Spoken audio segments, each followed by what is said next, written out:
স্বজনদের সাথে ঈদ উদযাপন করতে ঘরমুখো মানুষের ঢল নেমেছে কমলাপুর রেল স্টেশনে। অনলাইনে টিকিট কেনা যাত্রীরা স্বস্তিতে থাকলেও স্ট্যান্ডিং টিকিটধারীরা পড়ছেন ভোগান্তিতে। সকাল থেকে ছেড়েছে অন্তত 21টি ট্রেন। দিনভর 63টি ট্রেন ছাড়বে বলে জানিয়েছে কর্তৃপক্ষ। চাপ সামলাতে ট্রেনের ছাদে ঝুঁকিপূর্ণ চলাচলেও খুব বেশি বাধা দেয়া হচ্ছে না। বান্ডেল থাকলে প্রতি সেনমানিতে টাকা বাঁচবে। বিকাশ সেনমানি বান্ডেল কিনে জিতুন প্রতি লেনদেনে। ঈদে ঘরমুখো মানুষের ঢল রাজধানীর প্রধান রেল স্টেশনে। কেউ যাচ্ছেন পরিবারের সাথে ঈদের আনন্দ ভাগাভাগি করতে, কেউ ফিরছেন আপনজনের কাছে। অনেকদিন পর বাড়ি যাচ্ছি তো অনেকটা ভালো লাগতেছে আর কি। সবার সাথে যাতে ভালো করে ঈদটা সুন্দর করে কাটাতে পারি। আগের চাইতে এবার আমার কাছে মনে হচ্ছে যে ঝামেলাটা কম। ঈদ ছুটির প্রথম দিনে অনলাইনে টিকিট কেনা যাত্রীদের খুব বেশি ভোগান্তি হয়নি, তবে স্ট্যান্ডিং টিকিট কাটা যাত্রীরা পড়েন ভোগান্তিতে। সিট পাই নাই, কিন্তু স্ট্যান্ডিং টিকিট কাটছি, আবার সেটা জরিমানা সহ। আমাদের গভর্নমেন্ট ভাড়া 105 টাকা, আমরা 160 টাকাতে কাটছি। ভাড়া তো ডাবল নিচ্ছি, ডাবলের মধ্যে নিচ্ছি, কিন্তু আমরা উঠতেই পারতেছি না এখনো। আমি অনলাইনে গাড়ি নাই, আমি লোকাল ভাবে কাটছি। বৃহস্পতিবার ভোর 4:45টায় বলাকা এক্সপ্রেসের মধ্য দিয়ে শুরু হয় যাত্রা। বেশিরভাগ ট্রেনই সময় মতো ছাড়ার কথা জানিয়েছে কর্তৃপক্ষ। প্রতিদিন গড়ে প্রায় 65,000 যাত্রী স্টেশন ব্যবহার করছেন জানিয়ে ঈদ যাত্রা বেশ স্বস্তিদায়ক বলছেন স্টেশন ম্যানেজার। তবে চাপ বাড়ায় কিছুটা ভোগান্তির কথাও স্বীকার করেন তিনি। 3 স্তরে চেকিং কার্যক্রম পরিচালিত হচ্ছে। স্টেশন প্ল্যাটফর্মে ভ্রাম্যমাণ মোবাইল কোড পরিচালিত হচ্ছে। এরপরেও বেশ কিছু যাত্রী ট্রেনের ছাদে ভ্রমণ করতে দেখা যায়। সার্বিক পরিস্থিতি পরিদর্শনে গিয়ে রেল উপদেষ্টা ফাউজুল কবির খান বলেন, যাত্রী চাপের কারণে ট্রেনের ছাদে ভ্রমণে কিছুটা ছাড় দেওয়া হচ্ছে। আমাদের লোকোমোটিভ সংকট আছে, আমাদের কোচের সংকট আছে, সত্ত্বেও আমরা ট্রেনের সংখ্যা বাড়াচ্ছি। 44টা অতিরিক্ত কোচ দেওয়া হয়, আর 5টা ট্রেন অতিরিক্ত চালু, স্পেশাল ট্রেন ঈদের উপলক্ষে।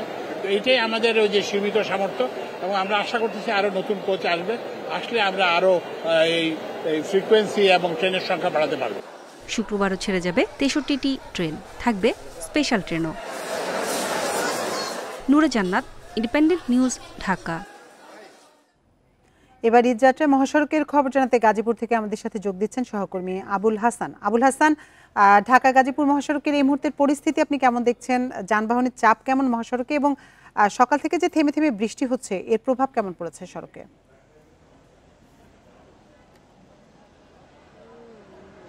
দেখুন, কিছুক্ষণ আগে এখানে হালকা বৃষ্টি হয়েছে এবং এই বৃষ্টি নিয়ে কিন্তু মানুষ যারা গন্তব্যে যাওয়ার জন্য, গ্রামের বাড়িতে যাওয়ার জন্য বের হয়েছিলেন, তারা পিকআপ, ট্রাক, বাস, মিনি বাস সহ বিভিন্ন যানবাহন চড়ে তারা কিন্তু যাচ্ছেন, এবং তাদের যে ভিড় ঢল সেটি কিন্তু রয়েছে, এবং এই ভিড় কিন্তু বেড়েছে আগের তুলনায়।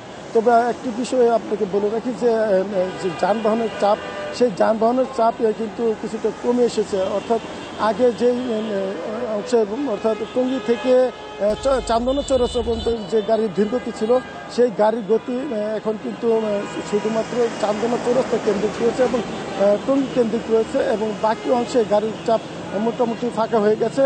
এবং চান্দনা চৌরাস্তা এলাকায় গাড়ি যেমন জটলা রয়েছে, তেমন কিন্তু মানুষের ভিড় রয়েছে। যাত্রীদের সঙ্গে আমরা কথা বলেছিলাম, যাত্রীরা যেটি বলছেন যে গাড়ির কিছুটা সংকট রয়েছে, এবং যে গাড়িগুলো ঢাকা থেকে আসছে সেই গাড়িতে বেশি ভাড়া হাঁকা হচ্ছে, এরকম অভিযোগ যাত্রীরা কিন্তু করেছেন। কিন্তু এখান থেকে চান্দনা চৌরাস্তা পার হওয়ার পর বাকি যে অংশ রয়েছে সেখানে কিন্তু মোটামুটি স্বাভাবিক গতিতেই গাড়িগুলো চলাচল করছে, এবং চালক যারা রয়েছেন, পরিবহন শ্রমিক যারা রয়েছেন, তারা বলছেন যে ফিরতি পথে তাদের গাড়ি অনেকটা ফাঁকা আসতে হয়, সেই কারণে তারা কিছুটা বাড়তি ভাড়া নিচ্ছেন, এরকম তারা দাবি করছেন। তবে এই বিষয়ে পুলিশের কোনো মনিটরিং বা কোনো প্রশাসনের মনিটরিং আমরা দেখতে পাইনি।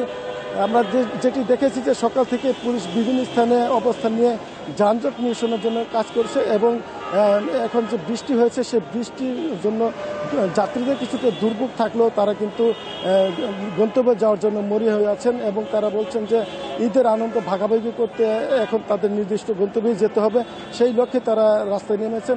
আপনাকে আরেকটি তথ্য দিতে চাই যে গতকাল কিন্তু 41% পোশাক কারখানা ছুটি হয়েছিল, এবং আজকে বাকি অধিকাংশ তৈরি পোশাক কারখানা ছুটি হচ্ছে এবং সেই শ্রমিকদের ভিড়ও কিন্তু এখানে আমরা দেখতে পাচ্ছি এবং তারা কিন্তু এসেছেন এবং বিভিন্নভাবে তারা তাদের গন্তব্যে যাওয়ার জন্য চেষ্টা করে যাচ্ছেন।